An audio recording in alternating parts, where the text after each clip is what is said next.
Wala nang maraming paligoy-ligoy pa, diretso sa punto na. Maiksi lang ang komentaryo, pero diretso sa punto. Maraming kuro-kuro, may tiwali, may totoo. Dito, sa puntong diretso tayo. Punto, diretso. Ngayon mga kabunyog, si Adolf Ascuna ay nagsabi, hindi, ang sabi ni Adolf Ascuna, retired Associate Justice, sa tingin niya, ang mga korte dapat hindi nakikialam dito sa impeachment. Yun ang opinion ni opinion ni retired Associate Justice Ascuna. Sabi niya, mas maganda na ang korte, lalo na ang korte, kahit pa Korte Suprema, wag makialam dito sa impeachment. So So there has been, this has been questioned before the Supreme Court, the proceedings in the House. Do you think that the Supreme Court should, I don't know if the word is entertain it, rule on this, or should the Supreme Court allow the process just to proceed under the Constitution? I think right now the Supreme Court should lay off. It has not really, kung abuse man hindi grave, hindi pa grabe. So pabayaan na muna because the Supreme Court should as much as possible not intervene in impeachment cases unless there is very serious violation or when the fabric of the nation is being threatened. Ang opinion niya, magaling ito na constitutionalist, si retired Associate Justice Ascuna. Sabi niya, napaka-sensitive ng impeachment. Ang impeachment ay power yan ng Kongreso, lalo na ng House of Representatives. Ang pag-initiate ng impeachment, magpapanagot yan ng mga nakikitang tiwali o may katiwalian na opisyal. Accountability of public officers, hindi dapat yan pinipigilan ng korte. Kahit pa Korte Suprema. Yan yung opinion niya. Sabi niya hindi dapat Hindi dapat maglabas ng TRO ang Korte Suprema. Anyway, hindi naman talaga naglabas. Kaya lang kasi tumitigil ang kampo ni Sara Actually, aside kay Attorney Torion, nag-file si Torion ng petition for certiorari. Si Sara nag-file din. Petition na naman for certiorari. Mayroon pa, yung mga supporters ni Sara ng mga abogado. Petition naman for intervention. Petition for intervention. Gusto nilang pumasok, makialam sa dito sa mga petitions na ito. Kaya ang opinion ni retired Associate Justice Ascuna, hindi. Para maging karespeto ang Korte Suprema dito, mas maganda ang Korte Suprema, na lang, wag nang makialam muna dyan sa impeachment. Wala pa namang grave abuse of discretion. Pag may grave abuse of discretion na, pero kung ganito pa lang ang hindi pa naman gumugulong talaga na makikita mo na abusado na ang Justice Committee, wala.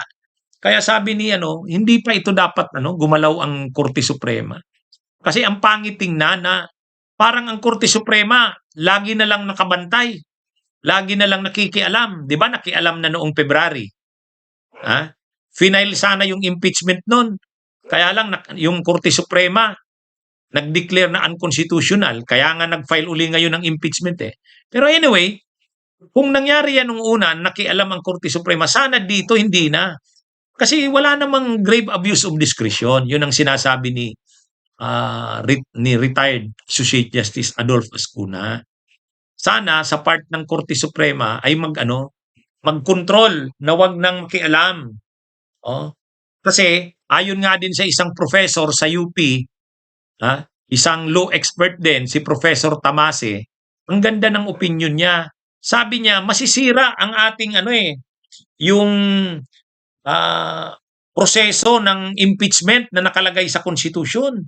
Ang nakalagay sa konstitusyon, ang Korte Suprema hindi pwedeng makialam sa impeachment. Maliban na lang. Pwedeng i-review ng Korte Suprema ang proseso ng impeachment. Judicial review ang tawag. Pero sa extreme cases lang yan. Kapag may grave abuse of discretion, kung wala naman, hindi dapat. Kasi masisira Ano bang nakalagay sa ano? Anong nakalagay ba sa konstitusyon? Pag may mga matataas na officials ng gobyerno, presidente, vice presidente, justices ng Korte Suprema, ombudsman, members ng Constitutional Commission, ano yan? Kung gusto mo silang i-impeach, ang mag-i-initiate ng impeachment ay ang House of Representatives. Ang magta-trial ay Senado. Ganun kalinaw. So ibig sabihin, ang impeachment ay exclusive na power ng House at ng Senate. Ang mag-i-initiate House, ang magta-trial Senado.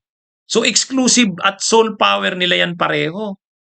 So bakit makikialam ang Korte Suprema? Kaya sabi ni Adolfo Ascuna, wag. Mas tama na wag. Hayaan na gumulong ang impeachment. Kasi pagpapanagot yan Sabi ni Professor Tamasi ng UP naman, mawawala na ng saysay ang impeachment. Kapag pinakialaman na naman ito ng Korte Suprema, itong impeachment ngayon, wala nang saysay ang impeachment. Kumbaga, anong silbi pa ng impeachment? Nakalagay naman yan sa natin. Nakalagay sa ating konstitusyon na ang impeachment ay magpapanagot sa mga matataas na opisyal ng bayan. Kaya itong impeachment, hayaan dapat na gumulong yan. Hayaang gumulong. Anyway, napaka-stricto naman ng mga requirements Una, kailangan ng 1/3 ng member ng House. Pangalawa, sa Senado, 2/3. Kung ang opisyal na ini-impeach ay hindi naman talaga dapat i-impeach, ang hirap makuha ang 2/3 ng boto ng senador. Sa ngayon, na 24 ang senador, 16 ang 2/3. Kaya mga kabunyog, mga kababayan, sabi ni retired Associate Justice Ascona, igalang na ng Korte Suprema ang impeachment. Hanggat wala pa namang grave abuse of discretion, hayaan lang. Yun din ang punto ng ibang legal experts, katulad ni Professor Tamasi ng UP College of Law. Kumbaga, kapag nakialam pa ang Korte Suprema sa pagkakataong ito, masisira na. Parang wala nang tiwala ang mga tao sa impeachment. Anong silbi pa ng impeachment na yan? Lagi na lang pinapakialaman ng Korte Suprema. Wala na. Sa susunod, wala nang magpa-file ng impeachment. Di pa paano pa yan? Yung mga corrupt na opisyal ng bayan na dapat panagutin mo, matataas na officials, hindi na. Mapuprostrate na ang taong bayan. Lagi na lang nakikialam ang Korte Suprema. Yan yung, kaya ang pakiusap ni Justice Ascuna at saka ng mga law experts, hayaan na ang itong Kamara. Hayaan na ang Kongreso, mga kabunyog. Anyway, mga kabunyog, mga kababayan, magandang araw sa inyong lahat. Mabuhay po tayo.